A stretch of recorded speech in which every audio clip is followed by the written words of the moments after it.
Matty, I know Matty. What's the hardest thing about balancing YouTube music and being a dad? And how do you find the balance to it? Oh my God. So I'm sure we've got plenty of fathers here watching. If you're not a father, and I don't want to be patronizing, nothing I say is going to make any sense to you now. And if you are a father, you'll literally go, yep, I get it. I know exactly what he means there. But when you talk about having a child, a son or a daughter, and I've got one daughter, and man, people who have twins and multiple kids as well, my God, I don't know how you guys do it because my experience is only one. Although sometimes they do say you have a far bigger knowledge base on the second one, and there are times where having two together, one does some of the work of a parent, but still, the overarching cost is it's a lot tougher, I guess, isn't it? But having being a parent, having a child, just completely resets your entire world. Whether it's YouTube or doing my music work or anything, immediately, whatever happens, your number one priority is that child, and it takes a bit of getting used to because I've been self-employed for years, either being a musician or doing YouTube, and now I'm lucky enough to kind of do half and half and do both. And particularly like with music, it was always the show must go on. There is no sick. I remember driving to a gig, talking to like a band leader, and saying to him, oh, what? I was young and green and naive here, and I said to him, what happens if I'm ever ill or whatever, like on the day of a gig and I can't make it? And he goes, what do you mean ill? And I went, I don't know, vomiting. And he went, well, providing you don't have to sing, just get yourself to the gig, relax. And I've done this on a cruise ship. I was so seasick. I was literally leaning on the keyboard while I was playing, just trying to get through the gig.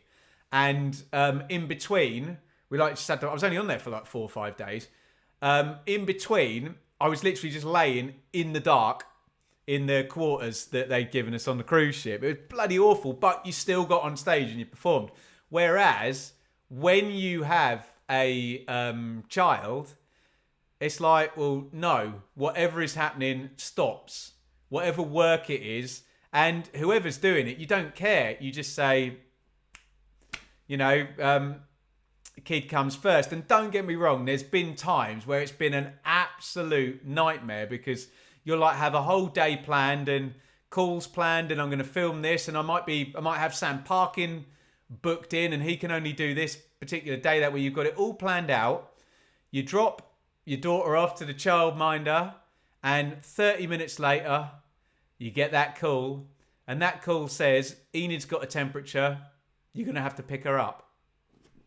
And literally that second, bang, everything else goes out the window. My missus is working at a school, so it's on me at that point. And you just stop what you're doing and you go and get her. And that's that. And look, we're very, very lucky that my missus' mother lives just over there, and we can at times pull in the favour and go, look, I've got calls booked. I can get her in 2 hours' time, but can you just take her for 2 hours? And more often than not, Nandy over there can help out. But yeah, man, they say there's lots of cliches. They say like the second your child is born, your heart is not your own, and there's somebody in the universe and in the world who's more important to you than you. And it's just so true. That's what you sign up for.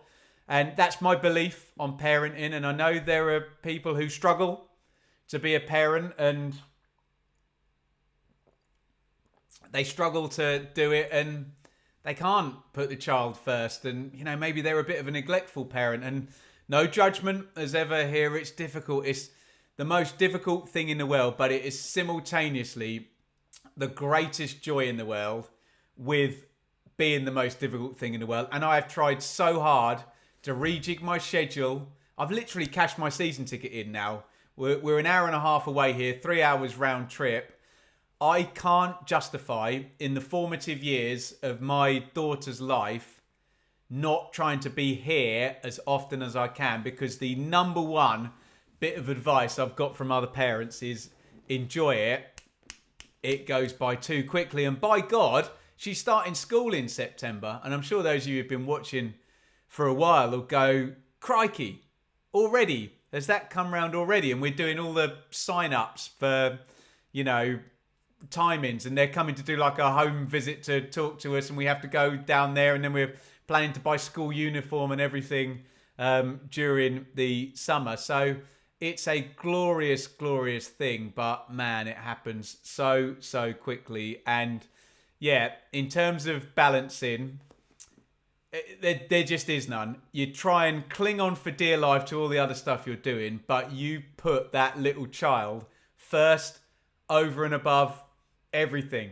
Doesn't matter if you're covering the EFL and it's the playoff final or the match of the season or whatever, that little girl comes first. So in terms of balancing, that's my strategy. There is no balance. You try your best. And my mother, wonderful, wonderful woman. She's suffering badly with dementia now, but she was wise as you like. I remember asking her, what is your advice for parenting? And she said, oh, you just do your best. And I'm like, well, what the hell is that? I don't get it. That doesn't mean anything. You just do your best. That's a bit of a cop-out answer, Mum. And then I became a parent and I realised, no, that is not a cop-out answer. That is the only answer. You just do your best. You don't know what's going to happen. You don't know what's coming. Literally, I had the most beautiful morning with Enid the other day. Everything went perfectly. It's my responsibility to do the morning run, get her out of bed, do breakfast, dress her, let her have a little play and decompress, get her into the car, get her to the childminder on time, pull up, get out of the car. She's asked to wear her Crocs. It's a sunny day. I'm like, that's fine. You can wear your Crocs, darling. We get out of the car. She's excited. She runs 3 steps, falls over, grazes her knee. I've done everything perfectly all morning, and then I'm going to turn up at the childminder's door with a child who's crying and has got a graze on her knee because literally just that 1 second she ran 3 steps and she fell over. Surprise, surprise. Just do your best. I did my best. What can I do? What the hell can I do? So, yeah, that would be my take on parenting. And believe me, I'm no expert. There is no expert out there. You can't be. And that's the other thing as well. You're just never ready for it. That's why I said at the start, those people who aren't parents, I know you're not, Matty, because I'm a friend of yours, you'll never be ready. You'll never be prepared. You'll never be unprepared then as an example as well, Just do your best.